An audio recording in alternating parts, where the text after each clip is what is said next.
Thank you, Ernie. The first topic tonight is justice services. And this council, specifically Councilman Fitch, drew public attention a few weeks ago to the Justice Services Advisory Board, which had been relatively ignored in county government. But with this council's confirmation, we put in place a new board, and it had its first meeting yesterday. At that new meeting yesterday, the board discussed the report from the American Correctional Association, the review of the Justice Center and their audit, and the changes in procedures that have been put in place in the facility, the improvements in transparency and in operations, including putting all the Justice Center policies online. This board has been essentially inactive for years, but will meet regularly moving forward. At the meeting, Lieutenant Colonel Doyle, the Acting Director of Justice Services, told the board about the internal unit we are creating to review inmate deaths and report findings to the public. And this new unit will increase transparency and is a big step forward. Monday also marked the first day of our new county councilor, Beth Warwick. Welcome, Beth. Thank you. One of her top priorities is reviewing the county's sunshine policies and make sure that we are complying with the Sunshine Law and doing as much as we can to make information available to the public. With this new approach, we will continue chipping away at the opaqueness that my predecessor put into place to hide his own wrongdoing. I do want to take a minute to recognize Mickey Walkner, who today is sitting in the audience, who served valiantly as our interim county councilor and helped us through a very trying time. So I would like to recognize Mickey and give her a round of applause.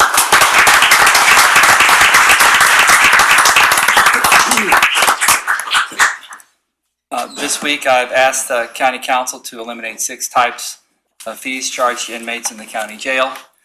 These fees have been an extra burden on our inmates when they are released and are trying to re-enter public life.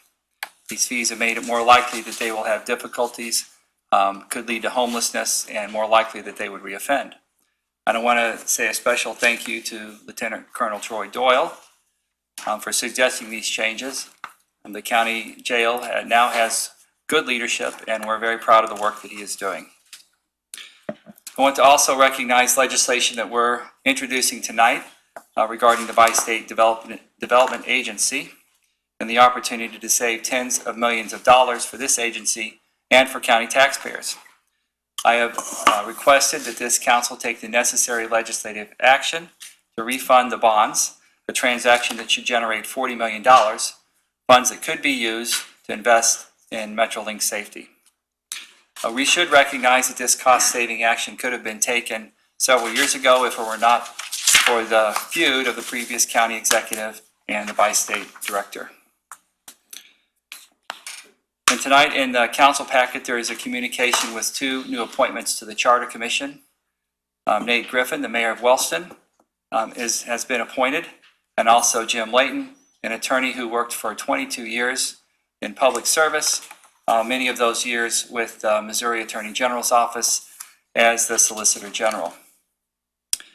I'm also pleased to note that the Board of Equalization has accepted my request to extend appeals on property taxes to July 29th for anyone who is disadvantaged and unable to meet the July 8th deadline due to a technical error on the web reporting or communication breakdown.